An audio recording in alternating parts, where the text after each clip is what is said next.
Well, hello, my lovelies, lords, lads, do sugars. Hey, Master Nature, Master Nature.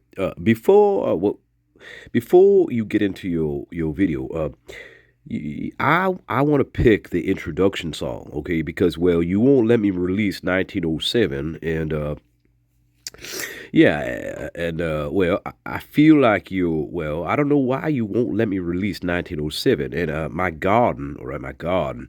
Listen, my garden. I'm gonna have to release it as a bootleg, okay, at this point, because Master Nature's being a real jerk, and he won't let me release 1907. No. So, Master Nature, I feel you should give me the right to play the intro song to this video that you're putting. You're spamming the garden anyway, and might as well let me pick the song, right? And all right, Tyrone. I don't know. Hey, garden, do you think I should let Tyrone pick the intro song to this one? I'm a little nervous. All right, Tyrone, you can pick the intro song. Oh boy, I hope I don't regret this. Don't make me regret this, Tyrone. All right, Master Nature. Look, how you know I'm like 95 year old. Okay, you think I'm not hip? You think I'm not hip to what the people want? You think I'm not hip to what the garden wants? All right. Well, I'm gonna prove you wrong. Here it is.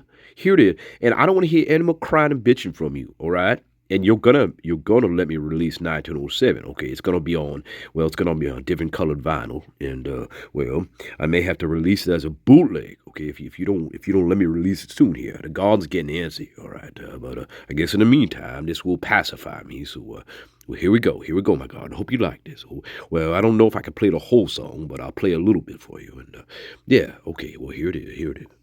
And I have to shout out the artist. Well, I have to shout out the person who well, it comes from it. It's called it's coming from AI for the culture. That's what it's coming.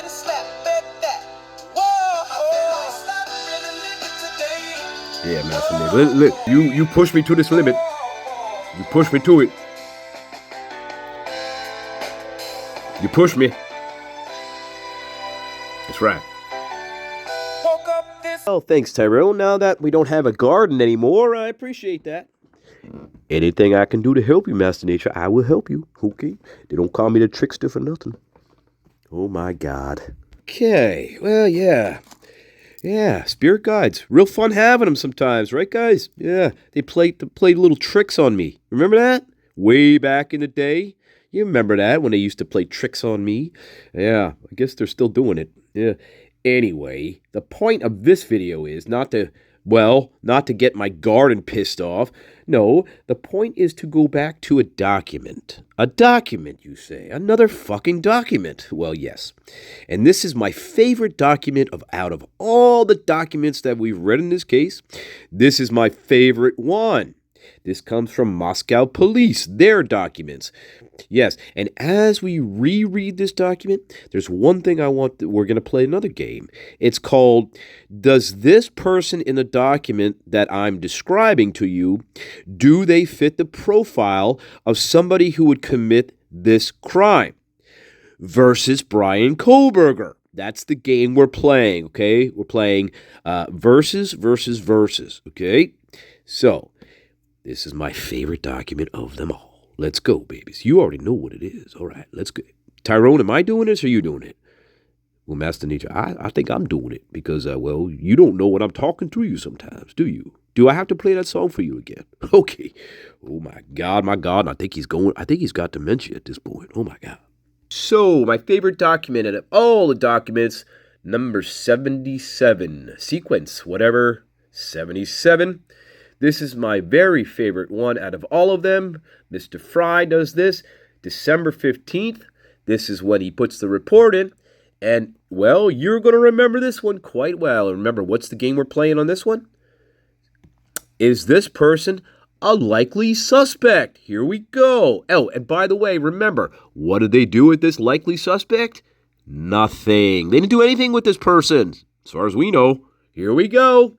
So, December 13th, 2022, 1 month after this happened, at approximately 8 p.m., I interviewed SP, right, in Idaho at this location.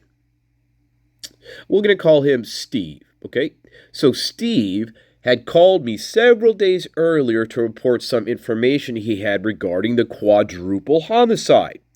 I asked Steve if the information he would be sharing would be dealing with one person, and Steve told me yes, it would.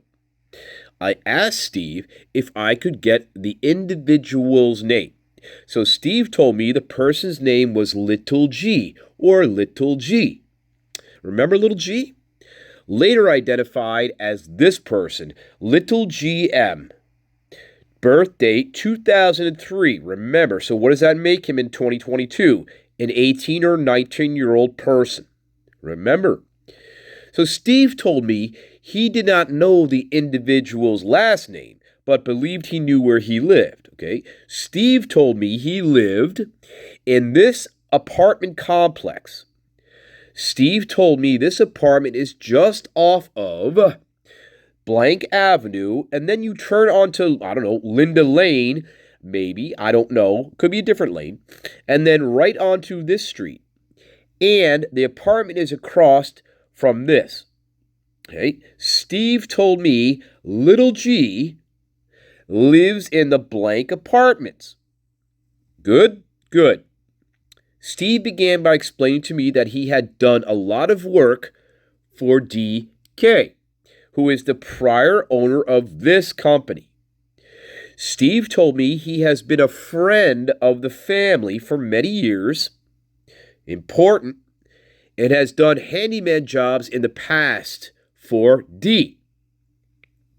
Steve told me in 2020 he drove D, D's daughter, L, and Little G up to a place the family goes to have a vacation almost every year. Good so far? Yes. Steve told me after they got there, all right, R, who is one of D's sisters, so one of the sisters of D, got into an altercation with a male who was camped near where they were. Okay. Steve told me it was a heated argument, but everyone eventually went back to their campsites. Okay, so we're at a campsite. Steve told me later in the evening he noticed R and L were walking past the male's campsite, so he went up on a hill where he could observe and make sure nothing was going to happen. Steve told me he had just been up on the hillside for several minutes in the dark when all of a sudden Little G just appeared out of nowhere. Yeah. Steve told me it startled the shit out of him for a minute because he never heard or saw where Little G came from. Sounds familiar, doesn't it? Steve told me Little G pulled out a knife to show him. Yeah, this is my favorite document, guys. I wonder why. Steve told me this was a hunting-style knife. Steve told me he had spoken to Little G, who had showed a great interest in having a career in the military.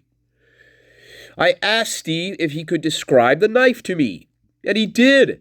Steve told me it was a typical 7-inch blade hunting/skinning knife. Huh? Steve told me he had heard that Little G's grades in school had dropped and that L had been extremely verbally abusive to him. Remember this, guys? I do.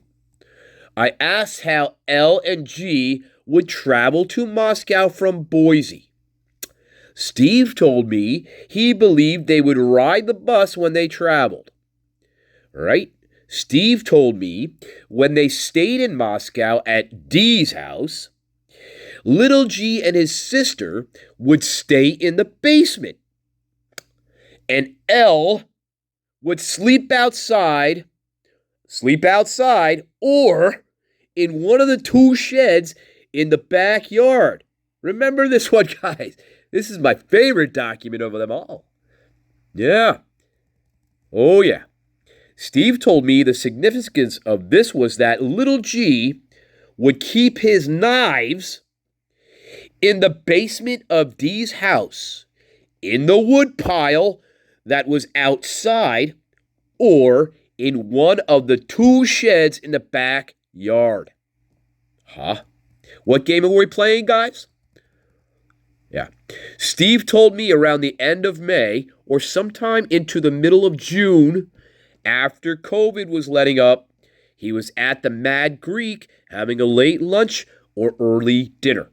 Steve told me this was on a Saturday or a Sunday. Steve told me he ordered a glass of wine, which he is sure that Ethan Chapin brought him. Steve told me he is not sure if Ethan worked at the Mad Greek or was just helping out. Again, this is all accurate because Ethan did not work there, but Ethan would hang out at the Mad Greek to see Xana. So this makes sense. All of this makes sense, actually. Yeah. And what did Moscow police do with this guy? Nothing, as far as we know. Yeah. Anyway, let's carry on. Steve told me Steve told me a bit later he noticed that little G had come into the restaurant with possibly D, who is G's cousin. Yeah. Steve told me Xana and Maddie, that's accurate, had gone over to little G's table and Ethan later joined them. Okay? This is all accurate so far. Because Maddie and Xana did work at the Mad Greek. Steve told me it appeared to be a heated conversation, but he could not tell what it was about. Steve suspected it may have had to do with the cancel culture and that little G was stirring them up with conservative comments. Steve told me little G left without eating anything because he was probably pissed off. Just my guess. Now get this. Later that night, around 9 or 10 p.m., Steve was at Dee's house in his backyard. Steve said that Elle was extremely drunk and she was yelling at little G. Hey, Mom, I don't want to fight anymore. You remember that? Yeah. Steve said she stated, you are just a loser and you are going to spend your life in jail. You are ruining your life. Hey, Mom, come here. Let me show him. I want to show you this doll that you have, remember? Steve was not sure what Elle was referencing when she said this. Steve told me little G left right after this altercation, and he did not see him again. Steve told me little G goes on long walks and does not return until the early morning hours. Yeah. What game are we playing, guys? We're playing, does this suspect sound like he could commit this crime? Let's carry on. Compared to Brian Koberger? Let's carry on. Steve told me he was over at Dee's the next morning picking up some tarps from a job he had been doing, and little G showed up. Steve told me he asked little G what he does after he leaves when his mom is yelling at him. Little G told me he goes over to the college. Yeah, remember this. Steve told me little G believes the college is to blame for how his mom is. Steve explained that Elle went to parties at the college and began drinking. Steve told me he does not know for sure, but believes that Elle, little G's mother, may have been assaulted at one of the college parties. Right? Right. Steve told me he asked little G about the conversation that took place at the Mad Greek restaurant. Steve said that little G told him that he had followed the girls, Maddie and Xana, to the Mad Greek from the college. There's your stalker. Right here is your stalker. Right? People in denial? Brick by brick. We're going to get there, my friends. Little G told Steve that the two girls were lesbians.